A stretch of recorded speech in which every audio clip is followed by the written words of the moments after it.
Hello students and welcome back to channel Siraj Shaikh. आज CA foundation का maths का नया लेसन स्टार्ट करने जा रहे हैं जिसका नाम है प्रपोजल। स्टार्ट करेंगे आज से क्लास।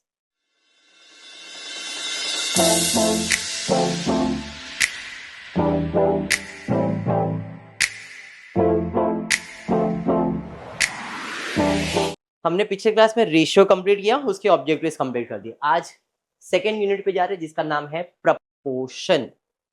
रेशियो और प्रपोर्शन में बेसिक सा एक डिफरेंस है और डिफरेंस को एक्सप्लेन करने के लिए एग्जाम्पल स्टार्ट करता हूँ। क्या दिख रहा है क्वेश्चन पे? बर्गर दिख रहा है। क्या दिख रहा है? क्या दिख रहा है? दोनों सेम दिख रहे हैं? नहीं, मेरे को तो सेम दिख रहे हैं। मेरे को दोनों बर्गर या दोनों समोसा की मैं कंपैरिजन करूंगा तो दोनों सेम दिख रहे हैं क्योंकि दोनों का शेप सेम है ना। मतलब बर्गर बर्गर कंपेयर कर रहा हूं, बर्गर और समोसा को कंपेयर नहीं कर रहा हूं। ये दोनों बर्गर सेम दिख रहे हैं, ये दोनों समोसा सेम दिख रहे हैं। मैं बर्गर और समोसा को कंपेयर नहीं कर रहा हूं। मैं क्या बोल रहा हूं, क्या ये दोनों बर्गर सेम है? हाँ। क्या ये दोनों समोसा सेम है? हाँ, क्योंकि दोनों का शेप जो है वो सेम है। शेप की बात की। दोनों का हाइट, हाँ सर हाइट भी दोनों का सिमिलर ही दिख रहा है। दोनों का बेस, हाँ सर दोनों का बेस भी सेम दिख रहा है। तो ऐसी चीज को हम लोग कहते हैं, क्या कहते हैं? कॉन्ग्रुएंट। क्या कहते हैं? कॉन्ग्रुएंट। 10th स्टैंडर्ड में हमने पढ़ा है कॉन्ग्रुएंट। कॉन्ग्रुएंट का मतलब क्या होता है? एग्जाम्पल दे रहा हूं। मैंने ट्राइंगल ड्रॉ, अगर ये 5 है तो ये भी 5, ये 6 है तो ये भी 6, ये 7 है तो ये भी 7, ये ए बी सी, ये पी क्यू आर है। तो मैं बोल सकता हूं कि triangle A B C is congruent to triangle P Q R. क्यों? क्योंकि यहां पे जो साइड्स है, ट्राइंगल के जो साइड्स है वो सेम है, दोनों का हाइट सेम है, दोनों का बेस सेम है, तो इसे कॉन्ग्रुएंट कहते हैं। क्या कहते हैं? कॉन्ग्रुएंट कहते हैं। लेकिन वही जगह पे अगर मैं और एक एग्जाम्पल लू, दोनों बर्गर है, सेम दिख रहे हैं क्या? दोनों बर्गर तो है, आइडेंटिकल तो है या नहीं? दोनों आइडेंटिकल है, लेकिन कुछ तो डिफरेंस दिख रहा है। साइज डिफरेंट दिख रहा है, वो थोड़ा बड़ा दिख रहा है, थोड़ा छोटा दिख रहा है। दोनों समझ सेम है क्या? नहीं। मतलब यहाँ पे दोनों आइडेंटिकल तो है, दोनों का शेप तो सेम दिख रहा है, लेकिन दोनों का हाइट सेम नहीं है या दोनों का बेस सेम नहीं। मतलब दोनों आइडेंटिकल तो है, एक जैसे तो है, बट कॉन्ग्रुएंट नहीं है। इसे हम लोग कहते हैं सिमिलर। और सिमिलर का मतलब प्रपोर्शन। और प्रपोर्शन के लिए very important thing, two shapes, दो चीज होना बहुत जरूरी। दो चीज के वजह से प्रपोर्शन आने वाला। तो two shapes are said to be similar only if they are in. Example के लिए मैं एक एग्जाम्पल दे देता हूं कि मैंने एक ट्राइंगल ड्रॉ किया है, A B C, P Q R. ये है 2, ये है 4, ये है 3, ये है 6, ये है 5, ये है 10। क्या ये कॉन्ग्रुएंट है क्या? जैसे पिछले इसमें एग्जाम्पल वो 2 तो ये भी 2 था, 3 है तो 3 था, 4 है तो 4 था, वैसे एग्जाम्पल दिया था। बट इधर दोनों तो ट्राइंगल है, बट दोनों का खासियत यह है कि अगर मैं A B upon P Q ये साइड और ये साइड करूंगा तो ए बी का लेंथ कितना दिया है और पी क्यू का लेंथ कितना दिया है, इसको कैंसिल करूंगा तो इसका रेशियो क्या बनता है? बराबर। वैसे ही अगर मैं P C upon Q R कर देता हूं तो 3/6, हाँ या नहीं? अगर मैं ए सी अपॉन पी आर कर देता हूं तो 5 इसका मतलब है कि अगर पहला ट्राइंगल एक है तो दूसरा ट्राइंगल उसका डबल है। इसे प्रपोर्शन कहते हैं, इक्वल होना। प्रपोर्शन क्या हो रहा है? इक्वल रेशियो में बट रहा है। ये एक है तो ये उसका डबल हो सकता है, ट्रिपल हो सकता है, चौपल हो सकता है, डिपेंड करता है, लेकिन हर एक साइड वैसा ही रहेगा। अगर एक साइड का प्रपोर्शन 1/2 है तो दूसरे साइड का भी रेशियो प्रपोर्शन 1/2, तीसरे का भी प्रपोर्शन क्या आएगा? 1/2। समझ में? प्रपोर्शन क्या होता है समझ में आएगा? हाँ, प्रॉपर हिस्सा देना हर साइड को। ऐसा नहीं कि एक को इतना दे दिया दूसरे को इतना दे दिया, नहीं, वो रेशियो में आ जाता है। प्रपोर्शन में अपने को इक्वली चीजों को बांटना है। समझ में आ गया? सिंपल भाषा में मैंने आपको बता दिया था, दो फिगर्स होने चाहिए।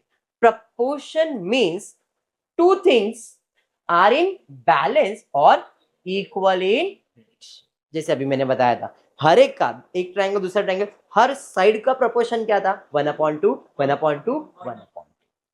समझ में आया? क्लियर है? चलो, equality of two ratio a is to b is equals to c is to d है, तो I can say a upon b is equals to c upon d। इसे हम लोग कहते हैं इक्वालिटी ऑफ प्रपोर्शन। जब a और b और c और d है तो इक्वालिटी कैसे लिख सकता हूं, जितना a अपॉन b है उतना ही क्या है, c अपॉन d। अगर a अपॉन b 1/2 है तो c अपॉन d भी कितना होगा, 1/2। इसे प्रपोर्शन कहते हैं। क्लियर? समझाइए। It is expressed as a is to b, double dot दिख रहा है, c is to d।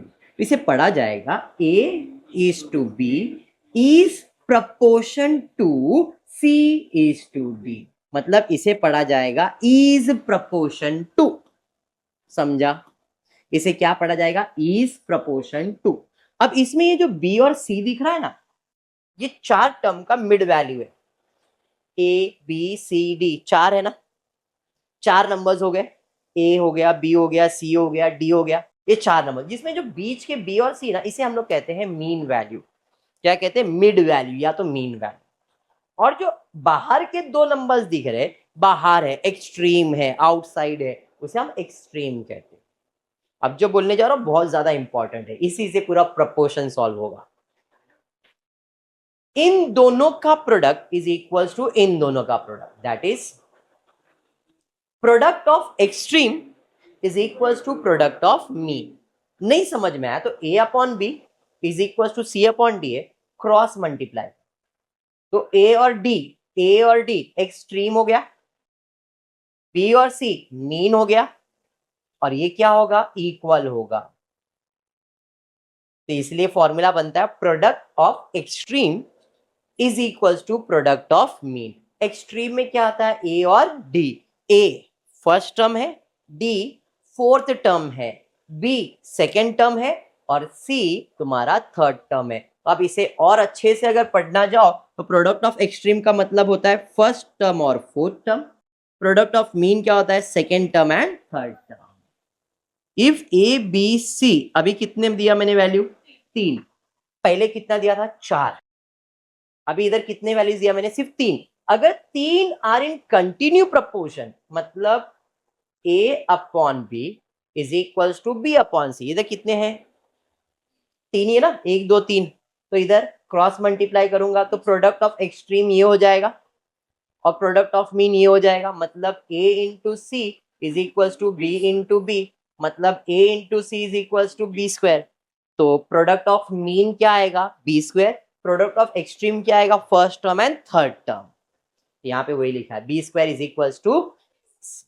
समझ में आया क्या, एग्जाम्पल दे दिया, डन है। ये दो चीज इंपॉर्टेंट है, उसके बाद ज्यादा कुछ हार्ड एंड फास्ट नहीं।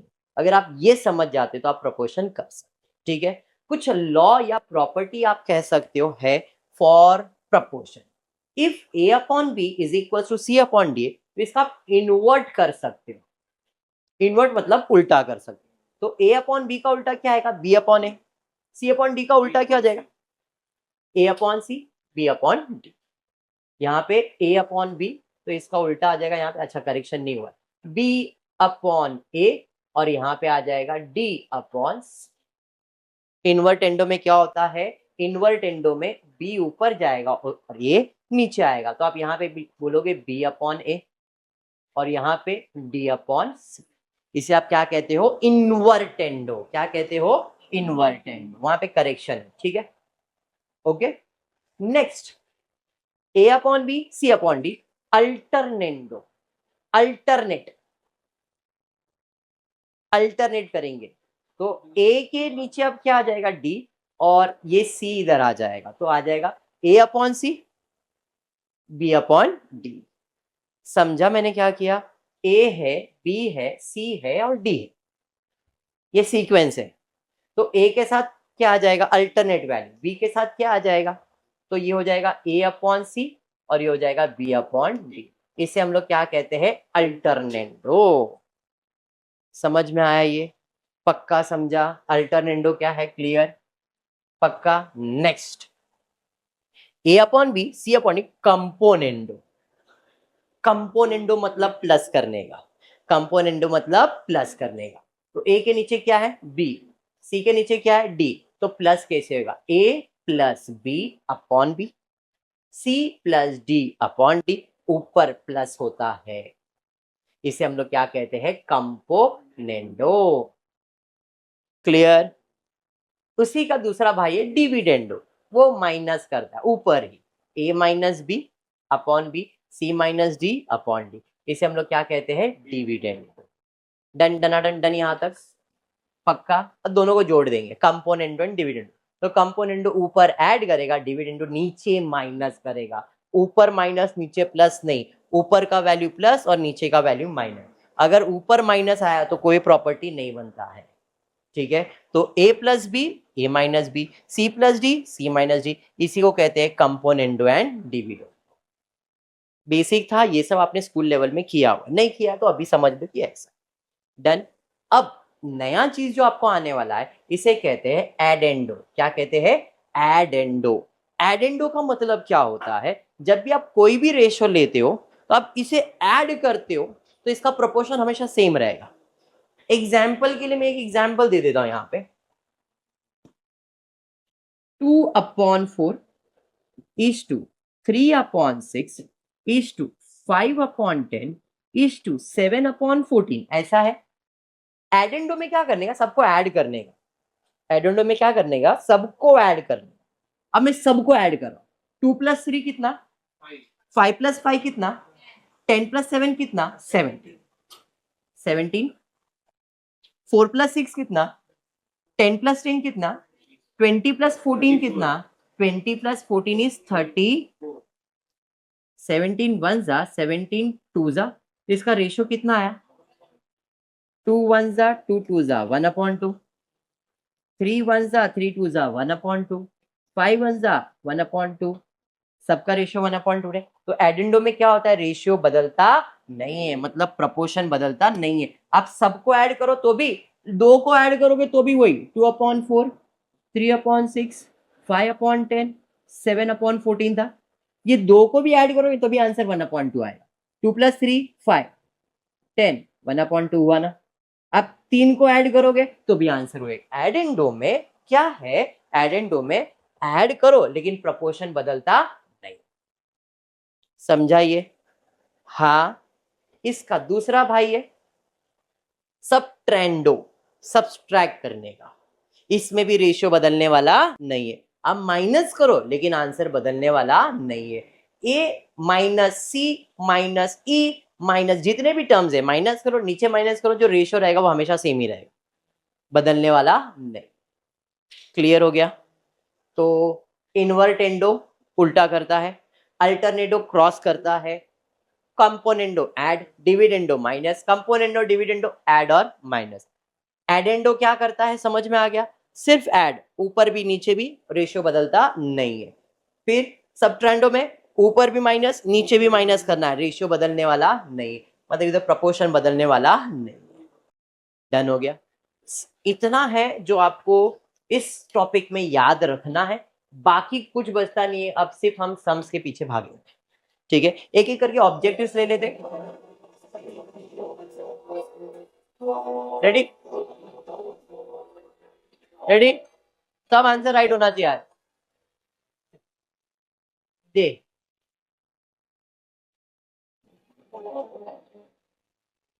the fourth proportion to 4 6 8 is dash। Fourth proportion चाहिए, फर्स्ट मालूम है, सेकंड मालूम है, 8 मालूम है, क्या है? 12 आंसर आपने दिया। कैसे किया? तो अपने को प्रॉपर्टी मालूम था क्या? द फोर्थ प्रोपोर्शन ऑफ ये नंबर है product of extreme is equal to product of mean. ये प्रॉपर्टी पढ़ा है। प्रोडक्ट ऑफ एक्सट्रीम का मतलब क्या है? फर्स्ट इंटू फोर्थ, मीन का मतलब सेकेंड इंटू थर्ड। अब इसमें से कौन सा ढूंढना है अपने को? तो फर्स्ट को इधर लाओगे तो डिवाइड हो जाएगा, तो सेकेंड और थर्ड मालूम है, फर्स्ट मालूम है, सेकेंड मालूम है, थर्ड मालूम है क्या नहीं?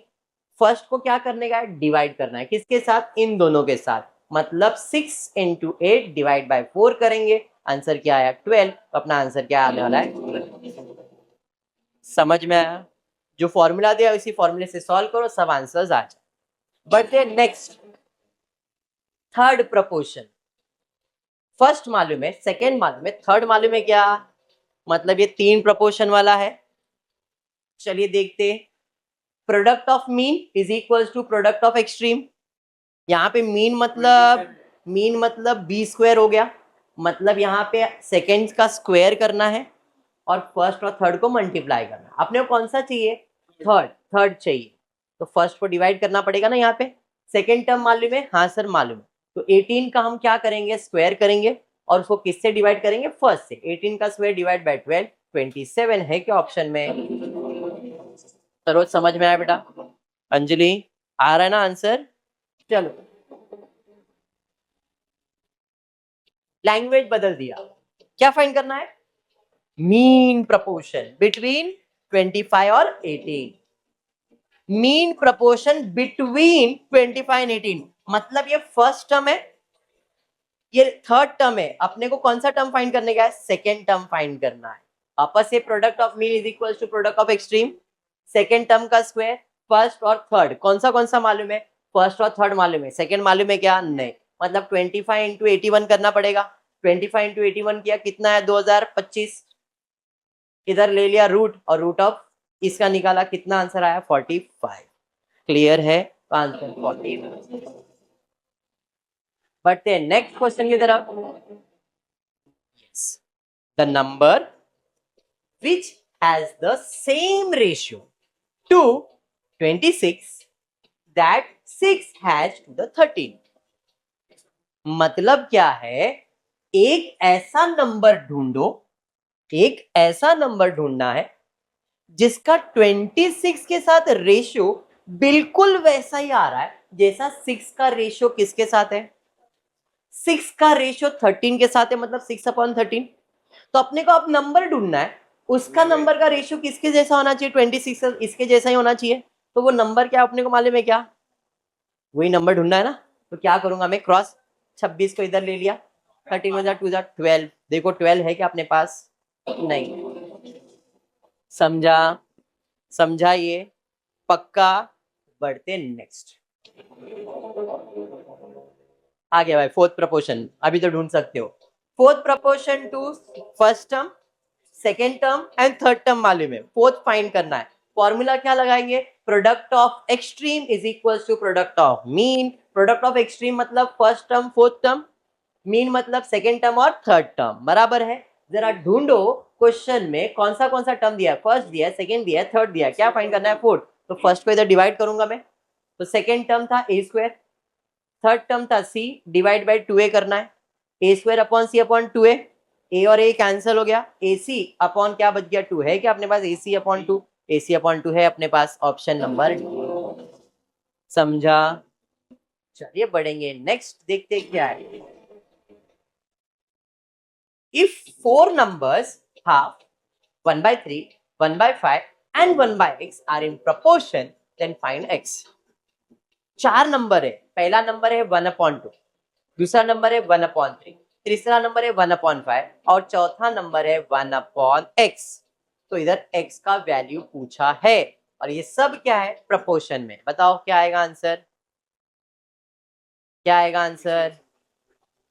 Product of extreme is equal to product of सब प्रपोर्शन में ना, 4 नंबर, चारों नंबर प्रपोर्शन में। तो मैं इधर लिख सकता हूँ first number into fourth, second number. मेरे को सब मालूम है, यहाँ पे फर्स्ट नंबर मालूम है, फोर्थ नंबर मालूम है, सेकेंड नंबर मालूम है, ये मालूम। तो 1 इंटू 1 2 इंटू एक्स, 1/2x हो गया। 1 इंटू 1 3 5 15 हो गया। क्रॉस मल्टीप्लाई करोगे तो 15/2। देखो 15/2 या 7.5 क्या दिया है? 15/2 दिया है मेरे को। समझा एक्सप्लेनेशन? फास्ट गया क्या? ठीक है ना? चलिए ठीक। मीन प्रपोर्शन आ गया, फेवरेट है। Mean proportion between 12 and 27। Mid value find करना है, मतलब सेकेंड टर्म फाइंड करना है। फर्स्ट और थर्ड मालूम है, फर्स्ट और थर्ड मालूम है। फर्स्ट नंबर क्या है? 12x2, 27y2। 12 इंटू 27 करोगे 324, X square into Y square करोगे एक्स स्क्वायर वाई स्क्वायर ही आएगा, स्क्वायर इधर आएगा तो रूट, 324 का रूट निकालोगे 18, एक्स स्क्वायर का रूट एक्स, वाई स्क्वायर का रूट वाई। अरे समझा? 18xy दिया है क्या मुझे? समझ में आ रहा है बेटा? पक्का? बढ़ते हैं नेक्स्ट।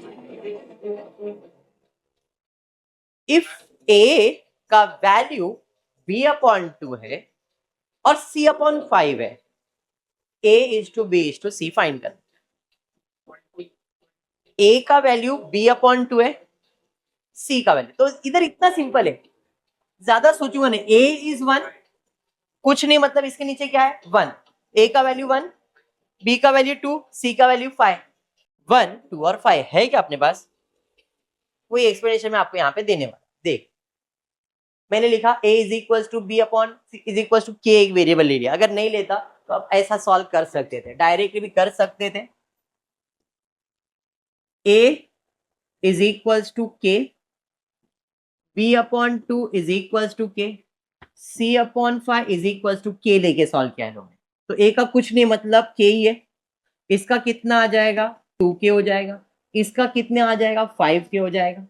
अब मुझे a is to b is to c, तो a का वैल्यू है k, इसका है 2k, इसका है 5k, सब में से k कॉमन लिया तो 1 इज टू 2 इज टू 5 हो गया, एक तरीका। दूसरा कुछ नहीं मतलब इसके बेस में क्या है 1, तो a का वैल्यू 1, b का वैल्यू 2, c का वैल्यू 5, शॉर्टकट 1 2 3। मेरे को तो शॉर्ट में सॉल्व करने का, मेरे को कौन सा एक्सप्लेनेशन देने का। बात समझ में आया तुमको? जो समझा वैसा सॉल्व करके 1 इज टू 2 इज टू 5 है क्या अपने पास? क्लियर हो गया? बढ़ते नेक्स्ट क्वेश्चन की तरफ, देखते क्या है। वापस से a का वैल्यू मालूम है, b का वैल्यू मालूम है, c का वैल्यू मालूम है। a का वैल्यू कितना, b का वैल्यू कितना, c का वैल्यू कितना, देन फाइंड क्या करने का है, a plus b plus c divided by, मतलब 3 प्लस 4 प्लस 7 करना है 14 डिवाइड बाय 7 2 आना चाहिए 2 आंसर। एक्सप्लेनेशन वही दिया है, a का वैल्यू b का वैल्यू सेम प्रोसेस में कितना आ रहा है 2, मैंने डायरेक्टली बता दिया 2 आना चाहिए। प्रोसेस समझा ना क्या बोलना चाह रहा हूं? चलिए नेक्स्ट, वापस से, if p upon q is equals to r upon s is equals to 2.5 is to 1.5, find the value of ps equals to qr। बराबर है? समझो समझो समझो, ज्यादा दिल पे मत लो, पहले समझ लो क्या बोला है। p upon q is equal to r upon s बोला है, बराबर है? अगर समझने जाऊंगा p upon q 2.5 1.5, r upon s 2.5 1.5, बराबर? तो इधर p का वैल्यू लिखता हूं 2.5, r का वैल्यू लिखता हूं 2.5, q का वैल्यू लिखता हूं 1.5, x का वैल्यू लिखता हूं 1.5। ये समझ में आ गया? समझा? अब क्या पूछा है, ps अपॉन qr, p का वैल्यू 2.5, s का वैल्यू 1.5, फिर q का वैल्यू 2.5, बराबर? r का वैल्यू 1.5, वही ना, कैंसल है क्या 1 1 इज टू 1 है ना मेरे पास। समझा? इसी तरीके से आप फटफट सॉल्व कर सकते हो, ये शॉर्ट ट्रिक्स है तुम्हारे, ठीक है? आंसर 3.75 3 कैंसिल किया 1 इज टू 1। क्लियर हुआ ना एक्सप्लेनेशन? वापस से सेम, x और y दिया है, z और w दिया है 2.5 1.5, कर सकते हो। कैसे करोगे, x का वैल्यू 2.5, y का वैल्यू 1.5, z का वैल्यू 2.5, w का वैल्यू 1.5, देख कर लिया। तो x प्लस z करना था, x प्लस z किया 5, y प्लस w करना था 3, तो 5 इज टू 3 है क्या, 5 इज टू 3, 5 अपॉन 3 है ना मेरे पास, ये नहीं है 1 इज टू 1 नहीं, रॉन्ग लिखा है, 5/3 है अपने पास, 5/3। डन? क्लियर? समझ रहा है या नहीं? चलो बढ़िया है, बढ़ेंगे next. If 5xy 5x minus 3y upon 5y minus 3y is equal to 3/4 दिया है। फाइंड, क्रॉस मल्टीप्लाई करेंगे, क्यों इतना दिल पे लेंगे। चलिए स्टार्ट कर। सेम चीज लिख दिया, क्या करोगे, क्रॉस मल्टीप्लाई करोगे, 4 उधर जाएगा, 3 इधर आएगा, 20, 12, 15, 9। एक जात वाले को एक साथ करो, मतलब x को और y को, तो 20 माइनस इधर आएगा तो प्लस, माइनस इधर आएगा तो प्लस, 29। और अब फाइंड क्या करना था, x और y।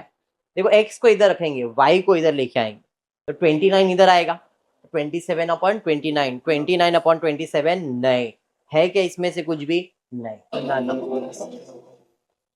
भारती समझा बेटा, समझा। चलिए बढ़ेंगे नेक्स्ट, उसके बाद क्या है,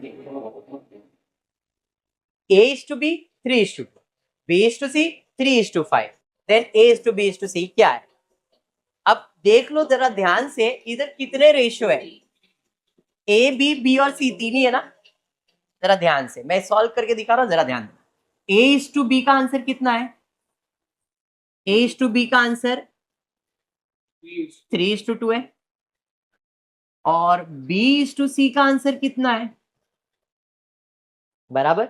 बट क्या दोनों में, इधर भी b है, इसका वैल्यू कितना है 2, इधर भी है, इसका वैल्यू कितना है 3 है ना, तो क्या दोनों b सेम है क्या। तो जब भी 3 नंबर प्रोपोर्शन में आएगा तो b का वैल्यू दोनों में क्या होना चाहिए, सेम।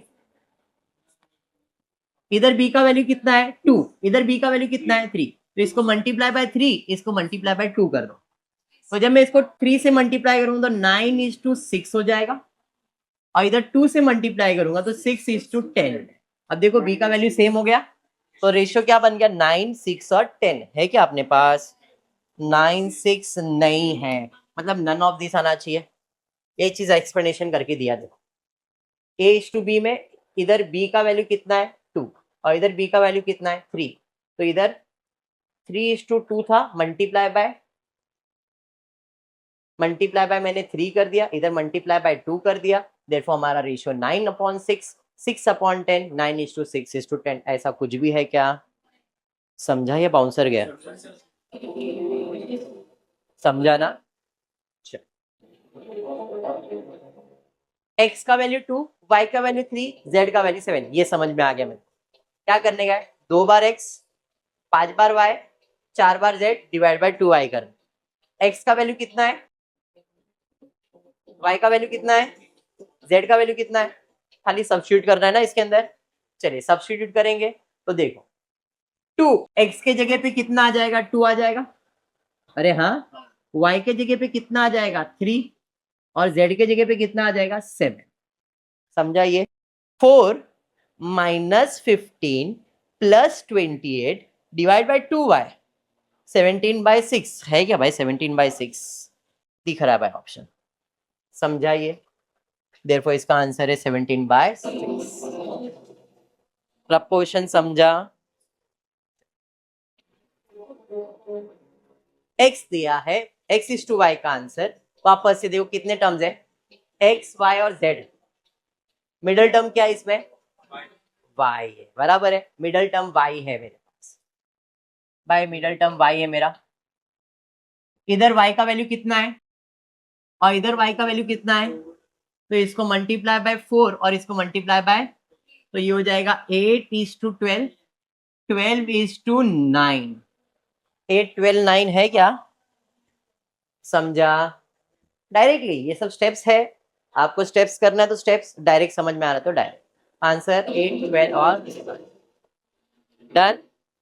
चल आज के क्लास में इतना ही, 15 ऑब्जेक्टिव्स मैंने ले लिया, 15 नेक्स्ट क्लास में ले लूंगा, प्रपोर्शन को वाइंड अप करेंगे। आज की क्लास में इतना है। फुली वीडियो पसंद आया तो प्लीज वीडियो को लाइक कर देना, फ्रेंड्स ग्रुप में शेयर करना, चैनल को सब्सक्राइब करना। Thank you for watching the video.